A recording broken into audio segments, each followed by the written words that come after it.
Good afternoon, boys and girls, and thank you for joining Lively Stone Church of Miami Children Ministry. It is a privilege and blessed to be with you tonight. Um, Everybody can hear me? Great. Yes. Yes. All right. Thank you. Hello, children.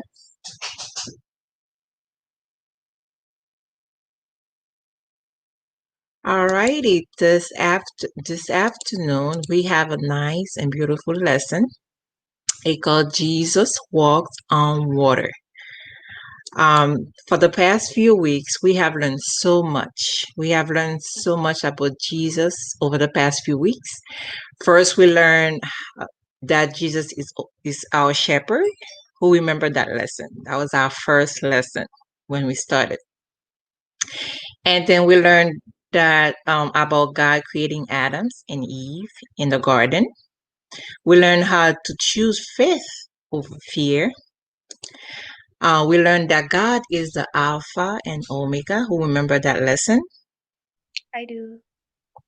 We learned that Jesus has power over nature, and he can calm the raging sea with one word.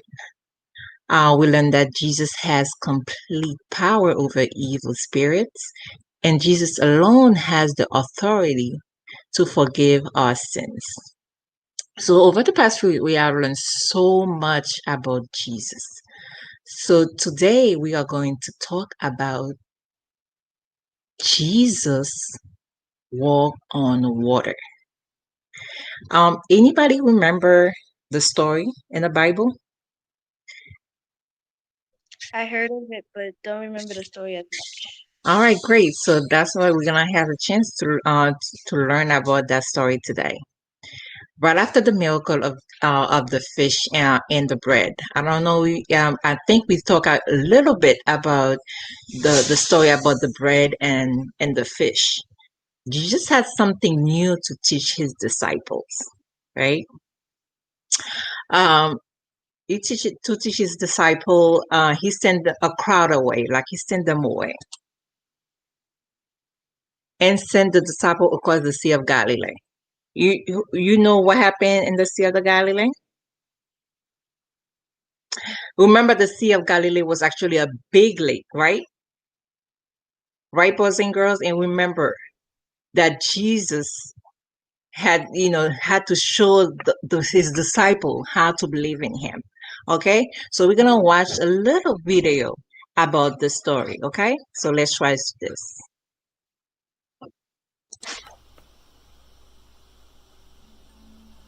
After the great feeding of the 5,000, Jesus told his disciples to get into a boat and cross the lake, called the Sea of Galilee. "I'll meet you later," Jesus told them. It was time for Jesus to spend some time in prayer. As his disciples took the boat across the lake, Jesus went to a place where he could pray. Even though it was late at night, Jesus knew that prayer and time with God, his Father, was important. While Jesus prayed, a violent storm arose. The wind was fierce on the lake, and the disciples, rowing with all their might, weren't getting anywhere. Even though they had been on the lake for hours, they were unable to steer the boat and became frightened. At that moment, Jesus decided to come to the disciples. Since he did not have a boat, he simply started walking on the water towards them. In the middle of that terrible storm, Jesus walked calmly as the crushing waves roared from all sides. As the lightning flashed and the rain pelted them, the disciples looked around in confusion, wondering what to do. And then they saw something on the water. Could it be someone walking on the water? "It's a ghost!" they screamed in terror. Every one of the disciples in the boat was terrified. "Take heart, it's me," Jesus replied cheerfully. "Don't be afraid." He walked confidently toward the trembling disciples who were huddling in the wind-swept, wave-beaten boat. Then Peter answered, "If it's you, Command me to come to you on the water. Peter knew that Jesus had control over all the elements, even the weather. Come, Jesus replied. So Peter began to climb out of the boat and stepped into the water. He was doing it. He was walking on the water. He could hardly believe what was happening. But then Peter shifted his attention away from Jesus and onto the storm. He felt the sting of the strong wind. He looked at the motion of the wild waves, and then he plunged down into the water. "Lord, save me!" Peter yelled. Quickly, Jesus grabbed Peter and pulled him back, helping him into the boat. Jesus looked at his disciples. "Why do you have so little faith? Why do you doubt so easily?" Jesus asked. Then Jesus stepped into the boat himself, and right away, the night became calm. The air went still. Not even a hint of the terrible wind and storm they had experienced. The disciples in the boat were astonished. Their terror was gone, and they started worshiping Jesus. "Truly, you are the Son of God," they whispered in adoration.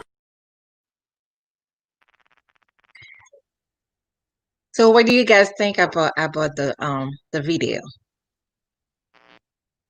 It was good. It showed that Jesus can make everything calm if you trust in him. That's right. I have one question. Was the windstorm was like a surprise to Jesus? Do you think it was a surprise, or do you think he already knew it was coming? He already knew it was coming. Well, Test their faith. he was testing their faith. That's right. He was testing their faith and then trying to show them something they didn't know about Jesus. Okay. Now let's pause for a minute. This story is told in the book of Mark and John, as well as in Matthew. John tells us that the boat was over the 3 miles out of the shore by this time. In John 6, I want you guys to write the verses down and go back during the week and try to go back and read them over. In John 6, verse 19, right? 6 verse 19 say they rowed the boat about 3 or 4 miles. Then they saw Jesus walking on the water, coming toward the boat. The followers were afraid. Now, Mark tells us that Jesus could see the disciple from where he sat praying on the mountainside, right? The disciple were having a hard time rowing because it's strong. The wind was too strong, right? So go ahead. Kaya, can you read Mark 6, verse 48 for me? Mark 6, verse 48. He saw the followers working hard to row the boat because the wind was blowing against them. At some time between 3 and 6 o'clock in the morning, Jesus came to them, walking on water. He continued walking until he was almost past the boat. Thank you. What kind of man is this? Even the winds and the wave obey him, right? Sometimes we ask ourselves, how powerful can that person be, right? The wave listened to him, the water listened to him, nature listened to him. So that's the question, okay? So again, read Matthew 8, verse 27. Matthew 8, verse 27. The men were amazed. They said, "What kind of man is this? Even the wind and the sea obeyed him." I know they were questioning. They're asking all kind of questions, and they have the right to, because now let's ask us a question. Who is this man Jesus? Let's find out on Act 4, verse 11 and 12. Go ahead, Kaya. Jesus is the stone that you believers did not want. It has become the cornerstone. Jesus is the only one who can save people. No one else in this world is able to save us. And that's right. And do you believe that? Yes. Yeah, no one, and I'm saying no one, not doctors, not your mom, not your dad, no family members can able, to save you. if you're in trouble. Yes, they can do a little bit, but not the will save that we are talking about is spiritually, right? So no one can able to save you but Jesus. So that was that's what the lesson is trying to teach us. Do you think you are more like Peter? Are you ready? Do you think you're more like Peter? Anybody like doubting what God can do? Do you think you're more like Peter, or are you ready to ask God to use you, or you more like the other disciple who sat in the boat watching to see what will happen with Peter? Which one are you? I am ready to see what God has for me to do That's it. and how He's going to do it. That's right. So now let's continue. Matthew 7 verse 7. What does it say? Continue to ask, and God will give to you. Continue to search, and you will find. Continue to knock, and the door will open for you. Thank you. When the disciple first saw Jesus walking on the water, he told them to be brave and not to be afraid. But Peter had a mixture of faith and fear. Remember, we talked about choosing faith over fear. Yes. So he was having some kind of doubt.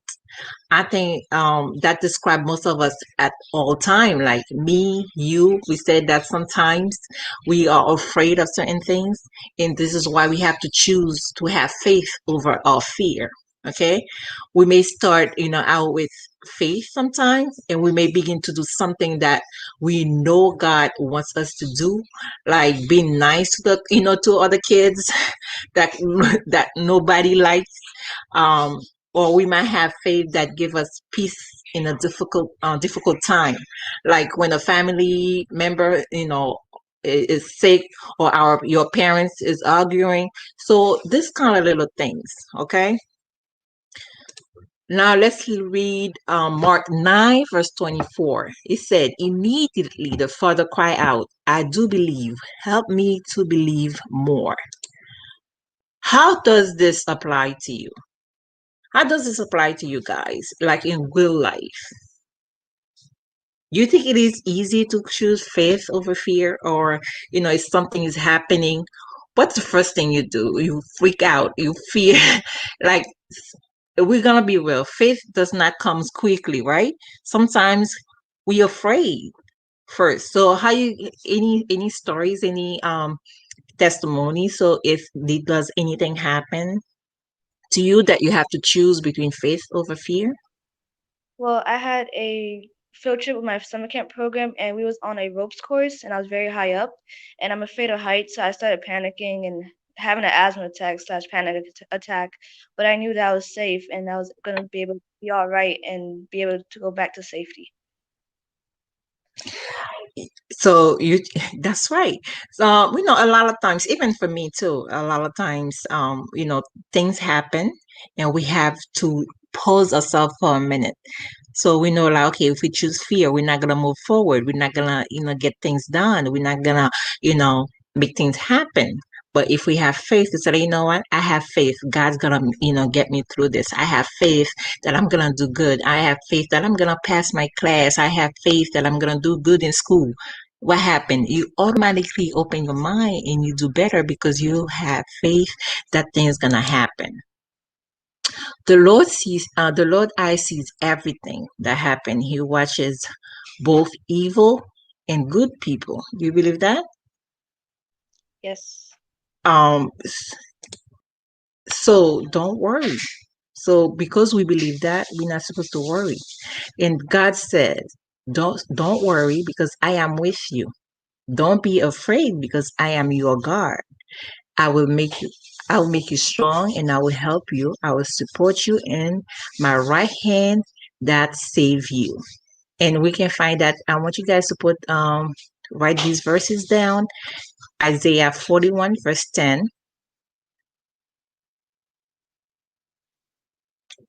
So you guys can go back and read over all the verses that we went this afternoon. We got Matthew 7 verse 7. We have Mark 9 verse 24. Act 4, verse 11 and 12. Matthew 8, verse 27.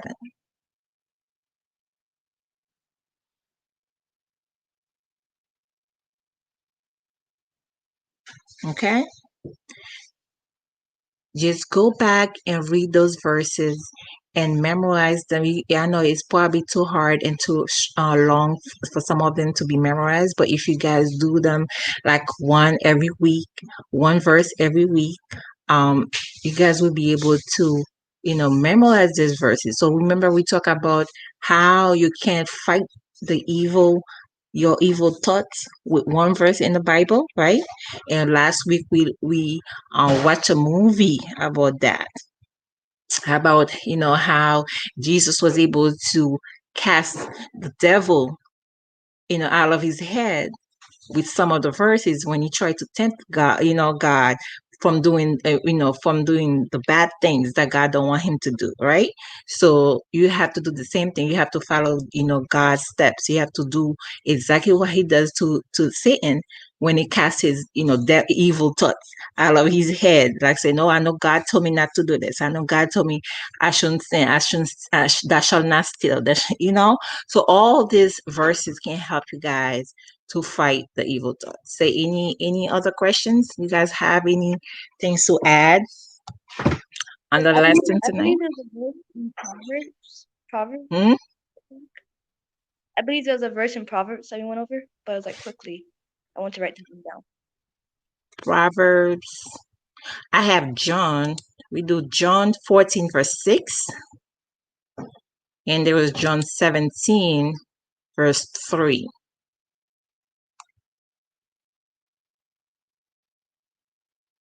Okay, I got it. Thank you. You are welcome. Anybody else got anything to say? Does the lesson we went to tonight will be helpful to you? Oh, I do have still Proverbs. It was Proverbs 15, verse 3. It said, the Lord's eyes see everything that happens. He watches both evil and good people.